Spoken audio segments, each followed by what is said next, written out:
the world of high-quality engine fasteners, it doesn't get much better than Automotive Racing Products, more commonly known as ARP.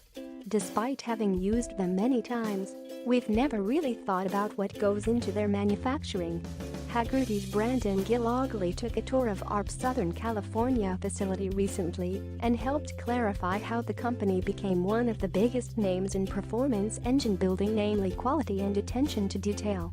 The entire process starts with spools of chrome-moly and stainless steel wire, machined in-house to remove any defects from the manufacturing process. Then, a sample of each wire is sent to an independent lab for metallurgical testing. From there, the bolts go on to the various forming processes. Generally, the bolt head is formed at room temperature, but sometimes ARP will heat the head with inductive heating to form special heads.